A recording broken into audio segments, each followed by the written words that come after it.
সুস্থ সুন্দর সুদীর্ঘ নিরোগ জীবনের জন্য আমি আমার দয়ালের আতুল চরণের প্রার্থনা জানাই। আপনারা অনেকক্ষণ ধরে শুনছেন, একদম ফাঁকা হয়ে গেছে।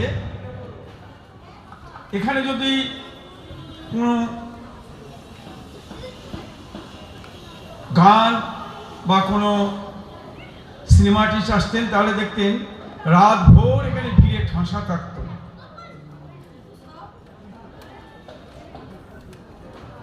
কিন্তু আশ্চর্য ব্যাপার, যে লোকটা রাত ভোর বসে থাকবে সে লোকটা রাত ভোর বসে কতদিন থাকতে পারবে সেটা কিন্তু সে ভাবে না।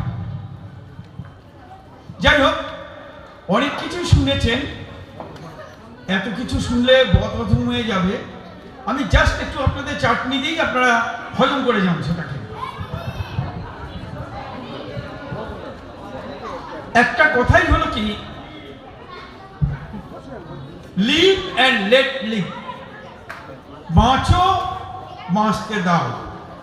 এই বাঁচার আকুতিটা যেমন মানুষের আছে, ইতর জন্তুরও তেমনি আছে।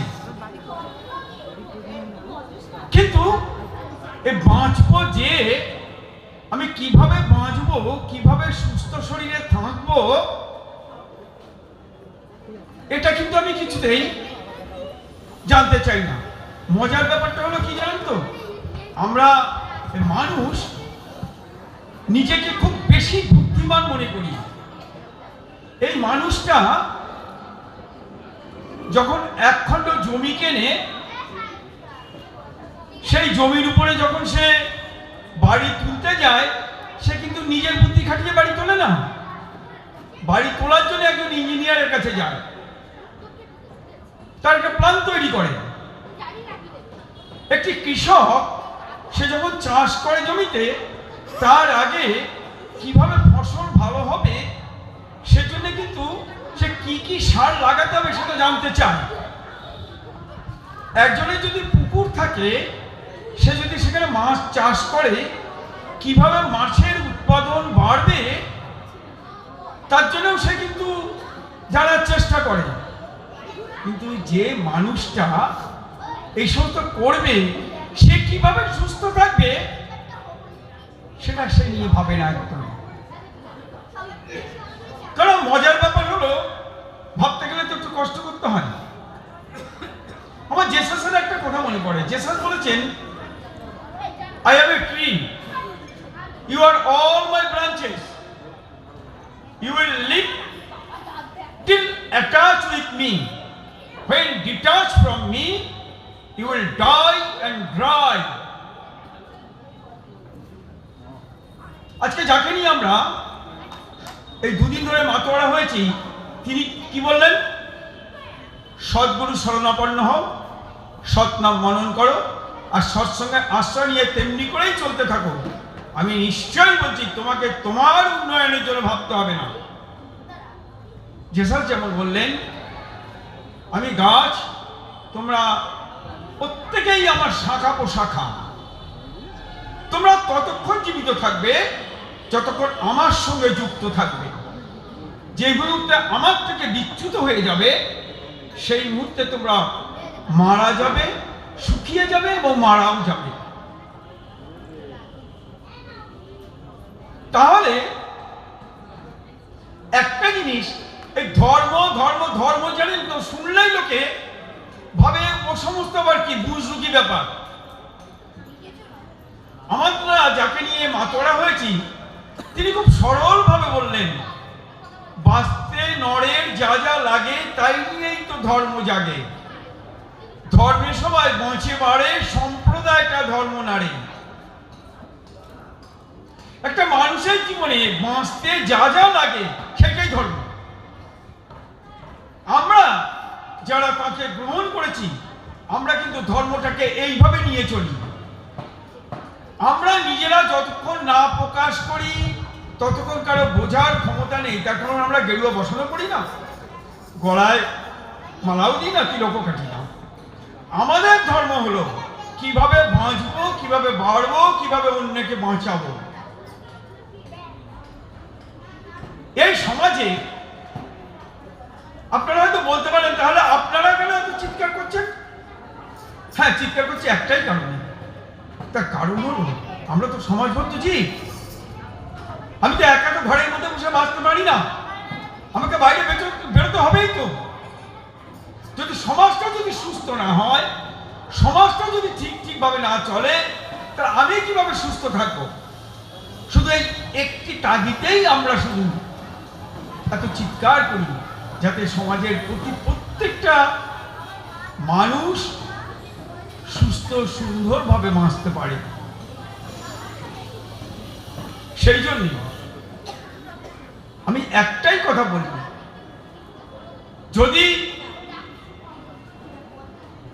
নিজেকে সুস্থ রাখতে হয়, নিজেকে ভালো রাখতে হয়, তাহলে একান্তই ভাবে তাকে জানা প্রয়োজন। আজকে দেখুন না, আমি জানি না এই বনগা শহরে আছে কিনা, কিন্তু আমাদের কলকাতা শহরে ব্যাঙের ছাতার মতন কিন্তু বৃদ্ধাশ্রম আছে। আজকে কলকাতার হাইকোর্টে হাজার হাজার মামলা ঝুলছে। কেন? বাবার ঘরে কানেকশন ছেলে কেটে দিয়েছে। কেন? ছেলে আর ছেলে স্ত্রী দুজনে মিলে বাবা মায়ের সম্পত্তিটা লিখে নেওয়ার চেষ্টা করছে। কেন? বাবা সংসারের ভারবাহী বস্তু। আমার এই প্রসঙ্গে একটা কথা মনে পড়ে, দীর্ঘদিন আগে একটা সিরিয়াল হয়েছিল জানেন। সেখানে সিরিয়ালটা ঠিক কেমন ছিল আপনাদের বলি। একটি সংসার, ছোট্ট সংসার, স্বামী স্ত্রী আর তার একটি বাচ্চা। একদিন ভদ্রলোক অফিসে গেছে, ফিরছেন না, অনেক রাত্রি হয়ে গেছে। ছেলেটা বারবার করে মাকে জিজ্ঞাসা করছে, মা, বাবা এত রাত্রি করছে কেন? বাবা কি কোথাও যাবেন? মা বলছে, না তো, তোর বাবা তো কিছু বলে যায়নি কোথাও যাবে কিনা। তবে অনেক রাতে ভদ্রলোক ঘরে ফিরেছেন। সঙ্গে সঙ্গে স্ত্রী আর ছেলে দুজনে বলছে, তুমি কোথায় গেছিলে?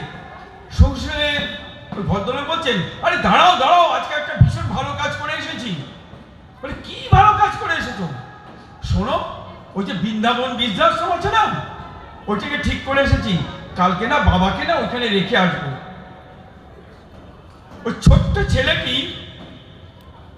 শুনছিল, শুনে বলছে, বাবা, দাদুকে তো রেখে আসবে, তা কটা ঘর ঠিক করেছো? বলছে, কেন? তো দাদুকে রাখবো, একটা ঘর ঠিক করেছি তো। না না বাবা, তুমি দুটো ঘর ঠিক করো, আমি বড় হয়ে পাশের ঘরে তোমাকে ঢোকাবো। আজকে সমাজ এইখানে এসেছে।